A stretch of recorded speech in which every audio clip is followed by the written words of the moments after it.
त्रिपुरा में जिस तरह से तशद्दुद हुआ, इस हवाले से हमने देखा कि मुल्क की कई अलग रियासतों में और शहरों में भी एहतजाज किया गया। वहीं आपको बता दें कि त्रिपुरा मामले को लेकर के पुलिस की कार्रवाई के खिलाफ सुप्रीम कोर्ट का दरवाजा खटखटाने वाले वुकला और सहाफियों को अदालत से अबूरी राहत मिल गई है।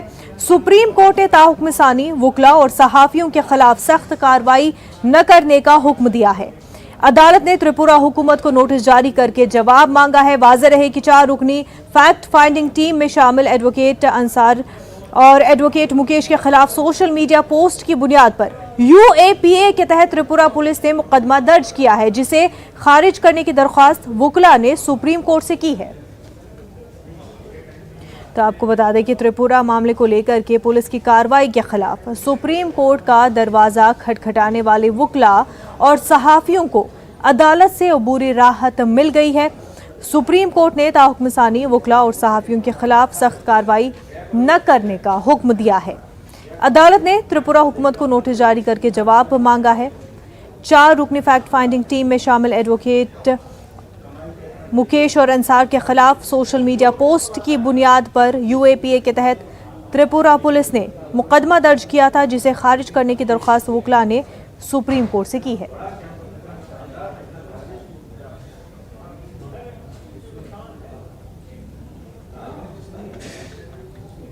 त्रिपुरा में जिस तरह से तशद्दुद बरपा हुआ, इस हवाले से कई सहाफ़ियों ने वुकला ने सोशल मीडिया पर पोस्ट किया और सोशल मीडिया पर पोस्ट करने के वजह से त्रिपुरा मामले को लेकर के कि त्रिपुरा तशद्दुद के हवाले से कंटेंट वीडियोस जो है सोशल मीडिया पर डालने की वजह से पुलिस ने कार्रवाई की। लेकिन पुलिस ने UAPA एक्ट के तहत कार्रवाई की, यानी कि जिन लोगों ने, जिन सहाफ़ियों ने, चाहे तो वुकला ने सोशल मीडिया पर पोस्ट किया त्रिपुरा तशद्दुद के हवाले से, उन पर UAPA लगाया गया।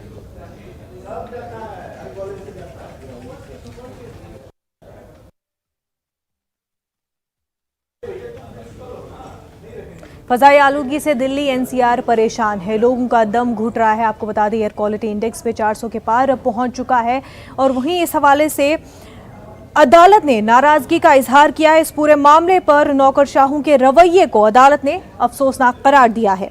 अदालत के मुताबिक आमला खुद कुछ नहीं कर रही है, वो चाहती है अदलिया पानी का छिड़काव, आग बुझाने वगैरह के काम करे। ये रवैया इंतहाई अफसोसनाक है, नौकरशाही नाकारा हो गई है। अदालत ने कहा कि इसके 2 घंटे बर्बाद हुए हैं, जबकि मुश्तरका मीटिंग करने के बाद फैसला लेने के लिए कहा गया है।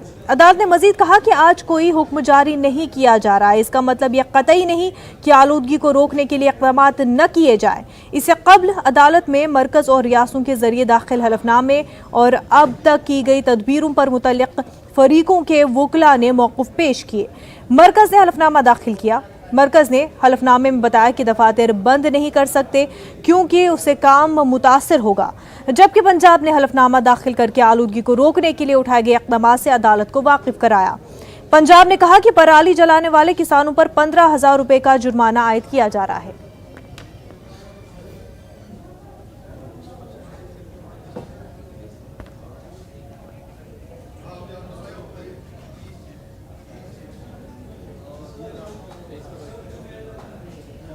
जम्मू कश्मीर के सूरत हाल के हवाले से होम मिनिस्ट्री की मीटिंग जारी है कि जम्मू कश्मीर में किस तरह के सिक्योरिटी के सूरत हाल हैं, वहीं मजीद क्या कुछ इक़दामात सिक्योरिटी के लिहाज से किए जा सकते हैं। इस हवाले से मीटिंग जारी है, जिसमें नीम फौजी अफसरान और IB के अफसरान भी शामिल है। आपको बता दें कि जम्मू कश्मीर की सलामती सूरत हाल का जायज़ा लेने के लिए वज़ारत दाखिला दफ्तर में मीटिंग जारी है। दाखिला सेक्रेटरी अजय कुमार भल्ला की सदारत में ये मीटिंग चल रही है। मीटिंग में मरकज़ी दाखिला सेक्रेटरी, महकमे इंटेलिजेंस के अफसरान, जम्मू कश्मीर के DGP, NIA और CRPF के DG और सिक्योरिटी महकमे से वाबस्ता आला अफसरान मौजूद हैं। इजलास में जम्मू कश्मीर में हालिया मुबैना टारगेट किलिंग और वहाँ की दाखिली सलामती मीटिंग का अहम एजेंडा है।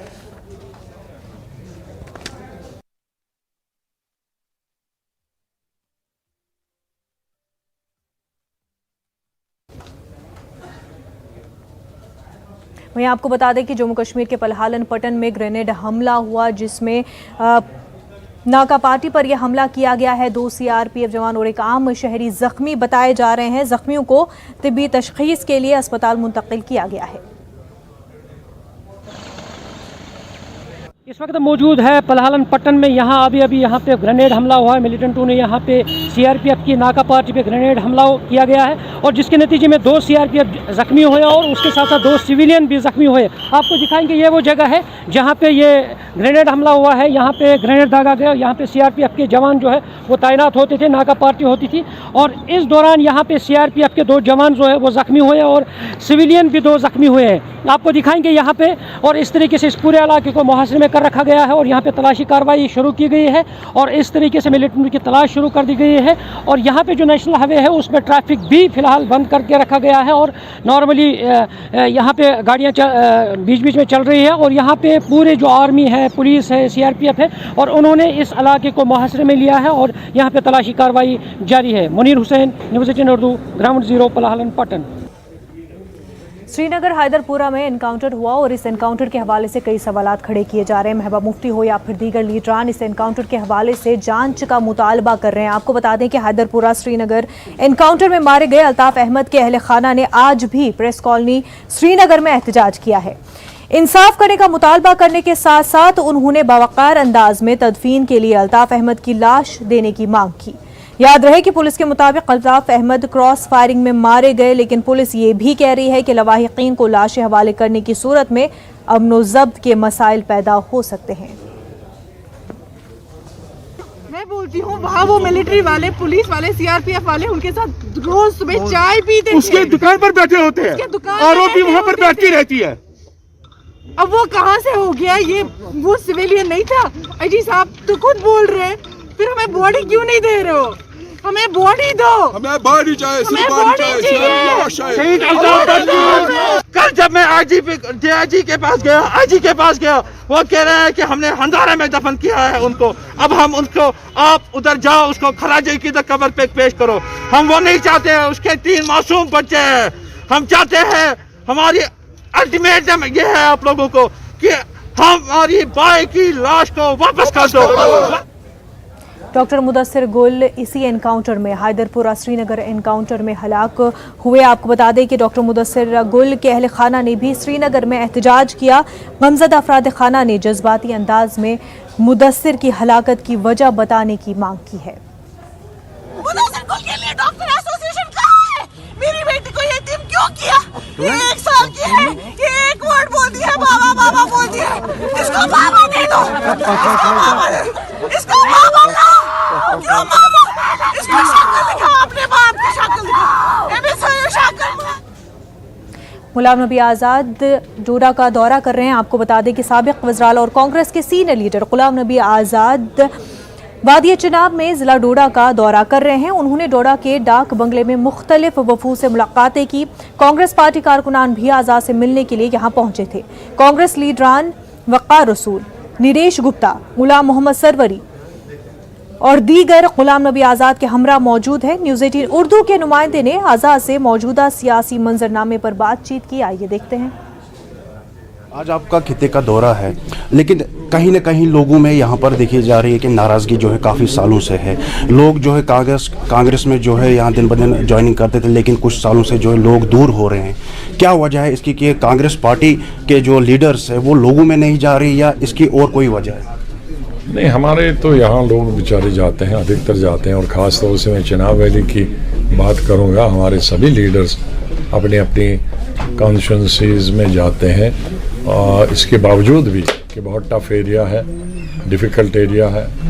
यहाँ मिलिटेंसी भी कश्मीर की तरह बहुत अरसे तक रही है, और कोविड था बीच में। इस बीच में स्टेट के डिवीज़न की वजह से भी हालात ख़राब हो गए थे। उसके बावजूद भी हमारे, मेरे ख्याल में चिनाब वैली के सभी साबका कांग्रेस के MLA लोगों से इन टच। तो अगर देखा जाए जम्मू कश्मीर में बीजेपी का ये कहना था 370 के बाद जो है डेवलपमेंट होगी, लेकिन डेवलपमेंट कम, किलिंग्स ज़्यादा हो रही। कल भी जो हैदरपुरा में जो है श्रीनगर में किलिंग्स हुई है, जिसमें डॉक्टर की किलिंग हुई है। क्या कहेंगे इसके बारे में? 370 के बाद जो है लोगों में कोई भी जो डेवलपमेंट कम और किलिंग्स ज़्यादा हो रही है यहाँ पर। ये गवर्नमेंट ज़मीन पे डेवलपमेंट पे विश्वास नहीं रखती है। टेलीविज़न पे और रेडियो पे डेवलपमेंट हो जाए, वो इस सरकार का एजेंडा है। मुल्क के 5 रियासतों में जो है इलेक्शंस होने जा रहे हैं, क्या लगता है कांग्रेस जो है कमबैक करेगी, या अगर देखा जाए कांग्रेस के उतने हालात ठीक नहीं है मुल्क में? अब देखें, हिमाचल ने एक रास्ता दिखाया है लोगों को, क्योंकि सेंटर में भी बीजेपी की सरकार है और स्टेट में भी वहाँ बीजेपी की सरकार है। उसके बावजूद भी 4 सीटों में भी बीजेपी एक भी सीट नहीं जीत पाई। तो एक हिमाचल ने एक दिशा दी, एक रास्ता दिया है, तो शायद लोग उस पर अमल करें। मुगल हुक्मरानों का जब भी जिक्र होता है तो सियासत लाजमी है। अब जब जिक्र करने वाले खुद सियासतदान हो तो घमासान होना लाजमी है। ऐसा ही कुछ देखने को मिल रहा है मध्य प्रदेश में, जहां पर कांग्रेस लीडर मुगल हुक्मरानों की तारीफ करते नजर आए तो बीजेपी पीछे कैसे हटते, बीजेपी भी हमला बोलते हुए नजर आया। आपको बता दें कि कांग्रेस के कौमी तर्जुमान सुप्रिया के जरिए मुगल हुक्मरानों को अच्छा बताने के बाद मध्य प्रदेश में कांग्रेस और बीजेपी के दरमियान सियासी घमासान छिड़ गया है। कांग्रेस तर्जुमान सुप्रिया का कहना है कि मुगल हुक्मरान सभी बुरे नहीं थे, उनमें से कुछ अच्छे भी थे जिन्होंने मुल्क में अच्छे काम किए और तारीखी इमारतें तामीर करवाई और उनके अहद में मुल्क की जीडीपी बहुत अच्छी थी। वहीं कांग्रेस तर्जुमान के जरिए मुगलों को अच्छा बताने पर बीजेपी ने कांग्रेस तर्जुमान पर तंज भी किया है। मध्य प्रदेश बीजेपी तर्जुमान नेहा बग्गा ने कहा कि सुप्रिया के बयान पर हैरत नहीं होती है, बल्कि उन्होंने वही कहा है जो कांग्रेस का चाल और चरित्र है। ये वही कांग्रेस है जिसके रहनुमा दहशतगर्दों को जी, जनाब और साहब लगाकर बात करते हैं और हिंदुत्व का तकाबुल ISIS जैसी दहशतगर्द तंजीमों से किया करते हैं। उनकी मानने वाले लीडर भोपाल आकर मुगलों के कसीदे पढ़े तो चाल चरित्र का पता चलता है। शासन में इस देश का GDP 30% हुआ। हाँ, जिन मुगल शासकों ने अतिक्रमण किया, जिन्होंने जबरदस्ती करी, उनका नाम कोई नहीं लेता है, लेकिन अकबर का नाम तो हम सब लेते हैं। उसमें क्या खराबी है? मुगल होना खराब है क्या? मैं पूछती हूं आपसे। मुगल होना खराब नहीं है। जो अतिक्रमण हुआ, जिन लोगों ने जोर जबरदस्ती करी, जिन्होंने लूटा खसोटा, उनके बारे में इतिहास भी उनको गौरवान्वित नहीं करता है। तो ये जो एक ब्रश से पेंट कर देना हो जाता है कि मुगल सब खराब थे, बिल्कुल नहीं थे। सब मुगल खराब नहीं थे, ये मैं बोलना चाहती हूँ आपसे। बहुत अच्छे मुगल शासक भी हुए जिन्होंने इस देश को बड़ी बड़ी GDP दिए, बड़ी बड़ी इमारतें दी, एक बहुत बढ़िया व्यवस्था दी। कांग्रेस की राष्ट्रीय प्रवक्ता सुप्रिया श्रीनेत आज मुगलों की तारीफ कर रही। बहुत हैरानी नहीं होती, जिस कांग्रेस पार्टी के गुरु दिग्विजय सिंह आतंकवादियों का सम्मान करते हों, ओबामा जी, ओसामा जी, हाफिज साहब, जिसमें सलमान खुर्शीद हिंदुत्व और हिंदू की तुलना ISIS जैसे आतंकवादी संगठन से करते हो, बोको हरम से करते हो, अगर उनकी अनुयायी भोपाल आकर मुगलों की तारीफ करे और उनके कसीदे पढ़े तो जनता तो इनका चाल चरित्र पहले भी देख चुकी है और आज भी इनकी मानसिकता को धरातल पर समझ रही है। हमारे नुमाइंदे मेहताब आलम भोपाल से बराह रास्त हमारे साथ जुड़ चुके हैं। मेहताब, डेवलपमेंट के कामों पर बात नहीं हुई तो मुगलों पर ही बात की जाए और उसी पर अब घमासान छिड़ गया है।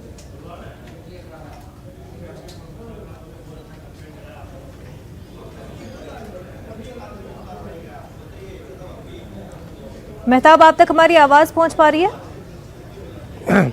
हाँ मुनज़्ज़ा, आपकी आवाज़ हमारी तक आ रही है। मैं आपको बता दूं कि जो सियासत हो रही है, सियासत इसलिए हो रही है कि दोनों पार्टियों को कहीं ना कहीं मुसलमानों का वोट भी लेना है, लेकिन उनको हाशिए पर भी रखना है। अगर उन्होंने सुप्रिया श्रीनेत की बात करें तो उन्होंने जिस तरह से मुगल की बात की है, तो मुगल में उन्होंने ये नहीं कहा कि सारे मुगल अच्छे थे, बल्कि उन्होंने कहा कि कुछ मुगल अच्छे थे जिनका काम अच्छा, और जिन लोगों ने बुरा किया है उनको जो है बुरा में ही गिना जाएगा। और जब इस तरह की बात की जाती है तो वहीं पर भारतीय जनता पार्टी इस मामले पर जो तनकीद का निशाना बना रही है। उसका कहना है कि मुगल का कसीदा पढ़ा जाना ये ठीक नहीं है। चाहे हम जो है रामेश्वर शर्मा की बात करें, जो भोपाल के MLA है, जो साबिक में जो है यहाँ पे प्रोटेम स्पीकर रह चुके हैं, या फिर नेहा बग्गा की बात करें, दूसरे लीडरों की बात करें, उनके जो बयान निकल कर आए हैं वो किसी भी तरह से एक मुगल हुक्मरान की जो तारीफ को, तवसीफ को, कसीदे को पसंद नहीं करे। उनका कहना है कि इसके जरिए कांग्रेस अपने चाल और चरित्र को पेश कर रही है। मुनज़्ज़ा, बिल्कुल। मेहताब आलम, ये भी बता दें कि जिस तरह से ये जो कोशिश हो रही है, कहीं ना कहीं कांग्रेस ये कोशिश कर रही है कि एक सॉफ्ट अप्रोच हिंदुत्व की जानिब भी दिखाए और एक सॉफ्ट अप्रोच जो है हम माइनॉरिटी कम्युनिटीज़ को भी दिखाए, लेकिन इसमें जो है कांग्रेस का ही लॉस इलेक्शंस में हमने देखने को मिला है। देखिए मुनज़्ज़ा, इस बात को आपको समझने की ज़रूरत है कि जो भारतीय जनता पार्टी ने, आरएसएस ने जो खाका तैयार किया है उसमें जो है 15 से 20% जो माइनॉरिटी और मुस्लिम अक़लियत है उसको अलग करके 80% पर उन्होंने अपना खाका तैयार किया, और इलेक्शन में जब वो जाते हैं तो इसी के बीच जो अपनी तैयारी करते हैं और उसमें कामयाबी मिलते हैं।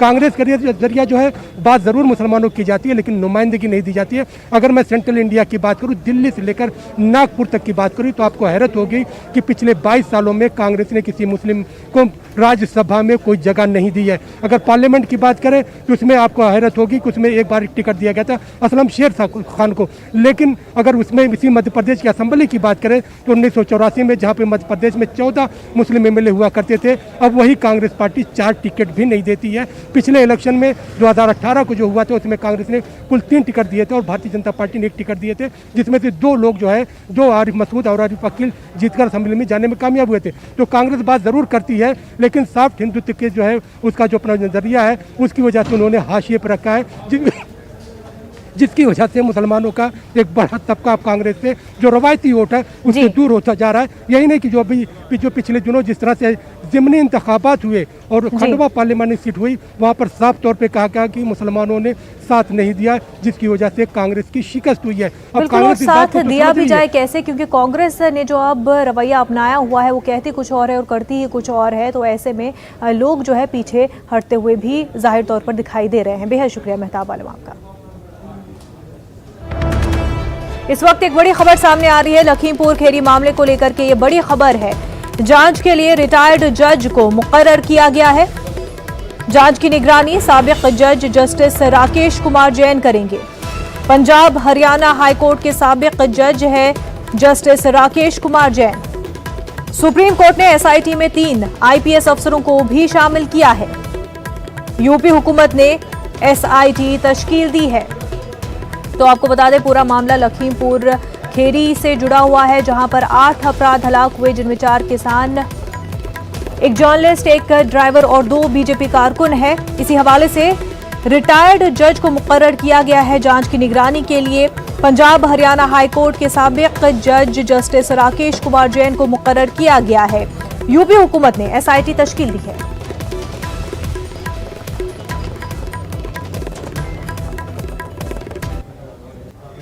ब्रेक के बाद आपका खैर मकदम है। आपको त्रिपुरा मामले के हवाले से एक बार फिर बता दें, काफ़ी अहम ये मामला है। वो तमाम तर वकला और सहाफ़ी जिनके खिलाफ यूएपीए के तहत पुलिस ने मुकदमे दर्ज किए, उनको बुरी राहत अदालत से मिली है।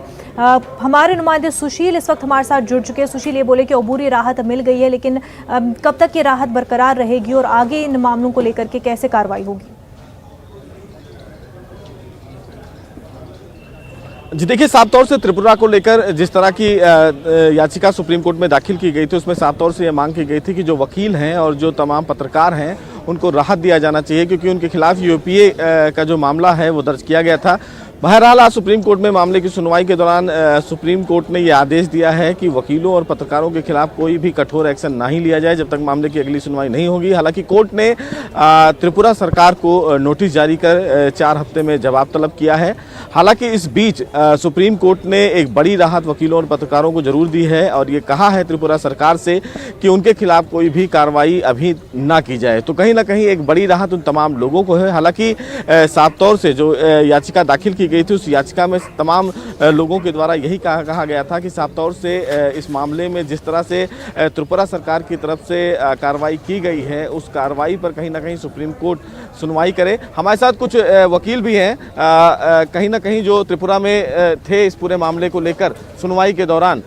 मैं उनसे भी मुनज़्ज़ा पूछता हूं कि इस पूरे मामले को लेकर क्या हुआ।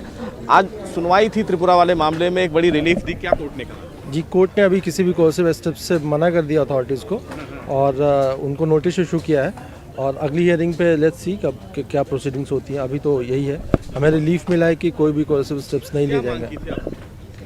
We had primarily demanded for quashing of the FIR and in alternative at least some relief till the time investigation or some cognizance is taken up by the court. So they have not granted us the quashing, of course, because by the unless the opposite party, that is the state of Tripura, files their reply and their counsel appear, they cannot simply quash the FIR. But in the alternative, they have considered our second prayer. They have allowed us no coercive action till the time reply is filed or the investigation. What is the next hearing of this thing? We cannot say as of now unless the 4 weeks. It is just a conjecture. Unless the order is updated by today's evening, we cannot say what date is given to us. तो देखिए साफ तौर से ये तमाम जो याचिकाकर्ता थे, वकील थे, जिनको फिलहाल राहत मिल गई है। हालांकि कोर्ट ने साफ तौर से कहा है कि कोई भी कार्रवाई ना की जाए। अगली सुनवाई जब होगी तब त्रिपुरा सरकार की तरफ से इस मामले में जवाब भी दाखिल किया जाएगा और सुनवाई काफ़ी तूल भी पकड़ेगी। तो देखना है कि त्रिपुरा की तरफ से क्या कुछ फिलहाल याचिका यहाँ पर दाखिल की जाती है। जवाब जो होगा वो देखना बेहद अहम होगा। फिलहाल वकीलों को और पत्रकारों को फिलहाल सुप्रीम कोर्ट से एक बड़ी राहत मिल गई है। जी बिल्कुल बड़ी राहत मिली है सुशील। वहीं अगर हम दिल्ली एनसीआर की बात करें तो एयर पोल्यूशन से दो चार है दिल्ली एनसीआर और सुप्रीम कोर्ट से फटकार भी लगी है और खुश नहीं है सुप्रीम कोर्ट। क्या अदलिया ही तमाम तर काम करे, इस तरह का जो है सुप्रीम कोर्ट की जानिब से कहा भी गया है। जी देखिए साफ तौर से प्रदूषण के मामले पर आज सुप्रीम कोर्ट में अहम सुनवाई हुई। हालांकि मामले की सुनवाई के दौरान सुप्रीम कोर्ट फिलहाल केंद्र सरकार के द्वारा जो जवाब दाखिल किया गया, साफ तौर से राज्य सरकार पंजाब की तरफ से, यूपी सरकार की तरफ से तमाम जो जवाब दाखिल किए गए, उन जवाब से फिलहाल सुप्रीम कोर्ट संतुष्ट नहीं दिखा। हालांकि केंद्र सरकार की तरफ से ये बताया गया कि जो फिलहाल वर्क फ्रॉम होम की बात कही जा रही थी वो फिलहाल अभी मुनासिब नहीं है, क्योंकि वर्क फ्रॉम होम के चलते कई जो कामकाज हैं वो प्रभावित हुए हैं। लिहाजा इस पूरे मामले में अभी वर्क फ्रॉम होम पर कोई भी कार्रवाई नहीं की गई है। हालांकि कार पूलिंग की बात कही गई है सेंट्रल गवर्नमेंट की तरफ से और उनकी तरफ से एडवाइजरी भी जारी कर दी गई है। साफ तौर से सुप्रीम कोर्ट ने मामले की सुनवाई के दौरान ये कहा कि तमाम राज्य सरकारों को इस पूरे मामले को लेकर काफ़ी संजीदा होने की ज़रूरत है, क्योंकि प्रदूषण एक बड़ी समस्या है और ऐसे में तमाम सरकारों को उचित कदम उठाने की आवश्यकता है। लेकिन समय रहते सरकारें कदम नहीं उठाती हैं, केवल सरकारें कागजों में अपना जो जवाब है वो रख देती हैं, जो फिलहाल पर्याप्त नहीं है। चाहे दिल्ली सरकार हो, हरियाणा सरकार हो या फिर पंजाब सरकार, सेंट्रल गवर्नमेंट भी अपना हलफनामा दाखिल तो कर रही है, लेकिन ये काफ़ी नहीं है। बेहद शुक्रिया सुशील आपका। न्यूज़ रूम लाइव में फिलहाल इतना ही, हमें दीजिए इजाज़त। आदाब।